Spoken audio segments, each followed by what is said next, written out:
There's a reg in the cutoff, and he's like a 510 reg.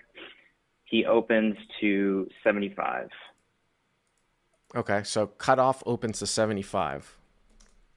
Yep. Okay. And I am in the big blind, so that would be the $10 blind with ace 10 offsuit, Okay. ace of spades, 10 of hearts. Okay.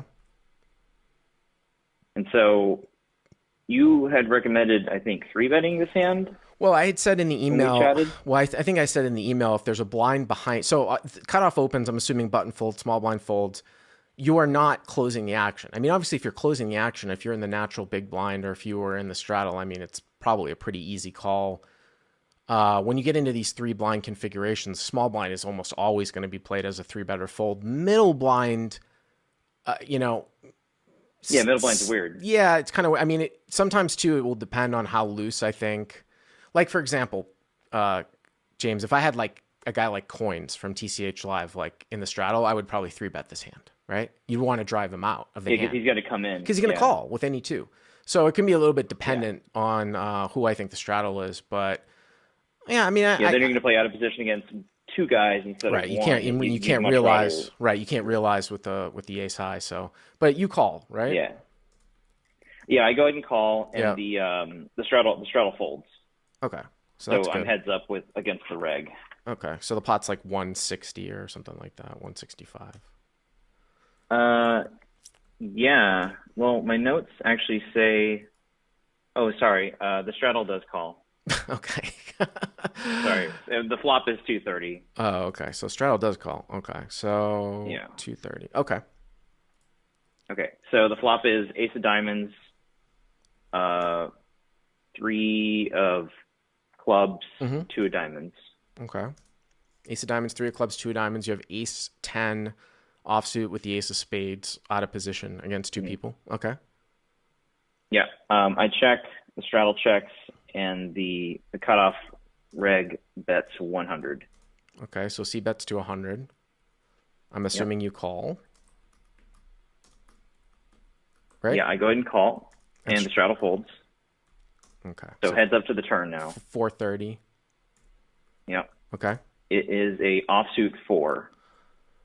Say Offsuit four. I'm four gonna spades. Four spades. So there's a one liner out here to a five now, right?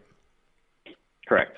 So this is where I've been working on this recently in CLP content. Like I said, working with some of the computer stuff. It gets really, really interesting. And this is far, far sort of newer school thought where it's just sort of bizarre to me sometimes where you might be able to bet your entire range here. Now, it could be, that might not be true because you're in the middle blind, but let's say you were closing the action, you were heads up and you're in the straddle. You might actually, or a solver might actually suggest maybe even leading out with your entire range that consists of slow played sets, flop straights, flush draws, straights themselves, or even as weird as you think, like a hand like ace 10 here, which is kind of bizarre because it seems like and I'm not saying that it does, I'm just using this as an example of how there is a very, very large reflection of lead outs from out of position on these types of turn cards that bring out one liner to straights. Not so much on flush boards when they comes in a flush, which is kind of interesting, but one liner to a straights where you have so many more straights than somebody else. Now, with that being said, cutoff is a fairly late position open, right? It's not like UTG opens where the guy just doesn't have any fives except for ace five, right? And I'm not saying I would lead. I'm just saying because he's at a later position open. Right. So I'm assuming you checked. Yeah, I check. And the cutoff bets 220. Wow, that's interesting. Seems like just a clear. All I can really do is call again. I mean, I know I didn't comment on the street. I'm just gonna give you, from my experience in the live street. I don't know. Boy, this spot is not really bluffed all that much. And what I mean is that you call next to act on the flop, right? You're not heads up. So he bets, you call, and then the other guy folds. So you always have at least an ace here, I would think. Sometimes even connecting with this turn card, it just, I might find an overfold here. I mean, I understand it's kind of a bizarre sort of, it's a little weird bet. You wouldn't expect him to bet like ace, king, ace, queen, ace, jack, something like that. But I do wonder if he's ever really bluffing here on the turn. I mean, what his bluff would consist of, like, if there were combo draws, like 6x of diamonds, like 6-7 of diamonds, 6-8 of diamonds, 6-9 of diamonds. I don't. Could it just be like Broadway diamonds? I don't know. Broadway diamonds bets here on a one-liner, though. I wouldn't bet Broadway diamonds here on a one-liner. I wouldn't expect the folds. I mean, if I had Broadway diamonds and I thought maybe you had an ace, I might check back turn and maybe pull like a delayed sort of river bet. Like I might play like ace king or ace queen. It's interesting. I'm not saying I would fold necessarily from you. I'm just saying that I wouldn't expect a bet here. So he bets half the size of the pot and you call. Yeah, so you're saying, I call. Yeah. And so you're saying that I just don't have to defend ace-10 in this spot. Like it's just not, I think that you can make a very, very good case for folding here on the turn. I mean, whether he has you either beat or just like a bunch of equity here against you. I mean, when you go down and you look at the sort of minimum defense frequency spots multi-way, it gets very, very complex in terms of like what are the best hands that you have. Because if you're 3-betting ace-jack plus, then this is sort of the best ace that you have. But do you have sets, threes, deuces, like fives that might defend, on the flop, something like that. But the real interesting part here is the river. I don't want to ruin it for you guys, but that I sort of glossed over the turn in our chat on Discord that we were talking about. It looks like it's 850 to the river, right? Yeah, I sort of just autopiloted through the turn. I wasn't really thinking too much about. I thought it'd be just way too weak to check fold with top pair still, but just because of the game was pretty wild. But yeah, I am heads up with just the reg now, so I should really consider that a lot more.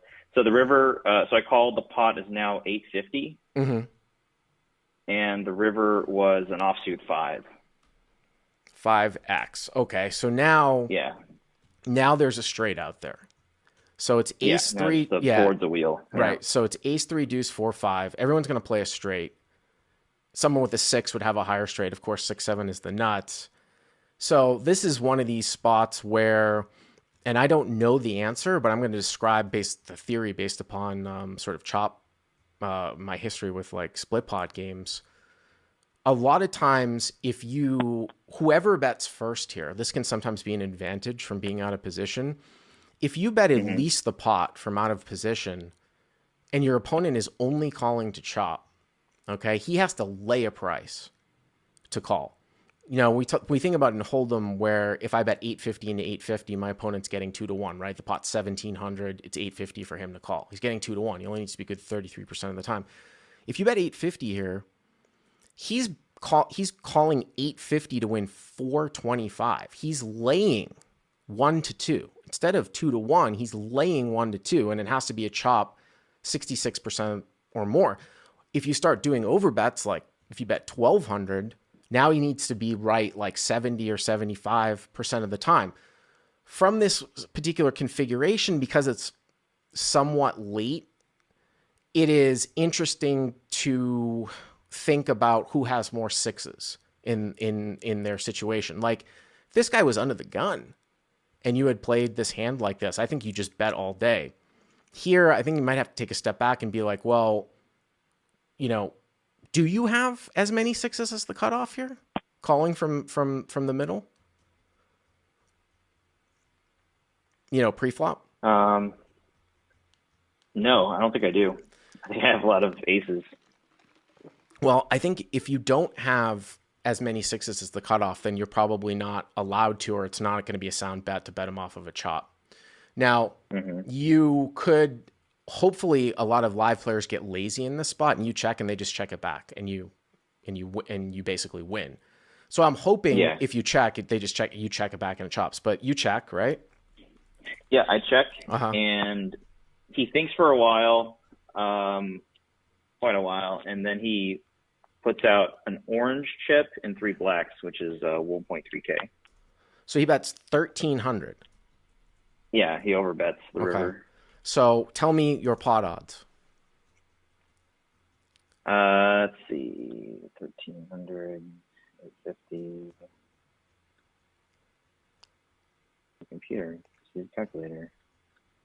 Tell me how much is in the pot and how calling much. To win 1075. Call 1.3K to win 1075. No, that's not right.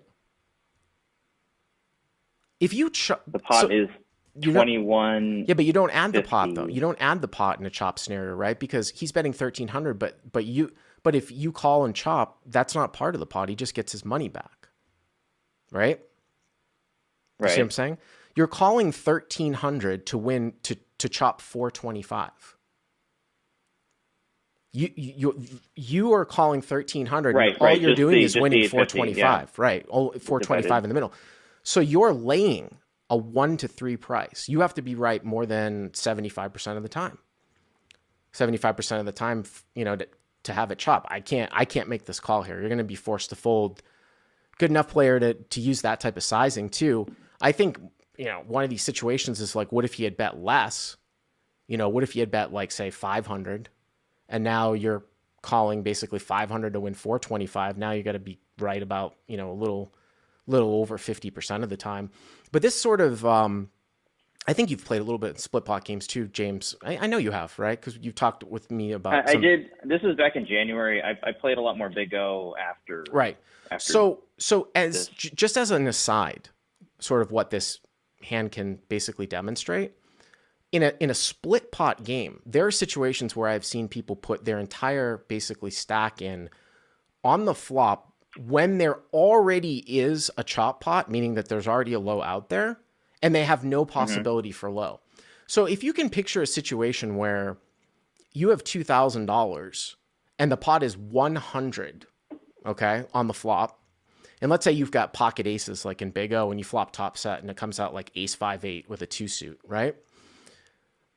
If someone already has a low with 2 low cards, and let's say you had ace, ace, king, king, queen on ace 5-8, and the pot's 100, and you guys have 2,000 behind, if all the money's going to get in by the river, you're putting in 2,000 to win half of 100. It doesn't matter what comes later on the turn in the river. You can only win half of the actual pot in the beginning of the hand. So somebody would be really terrible. Yeah, somebody would be laying like 1 to 20. Here it's on last street, but you have to fold. You can't call. I don't think laying 1 to 3.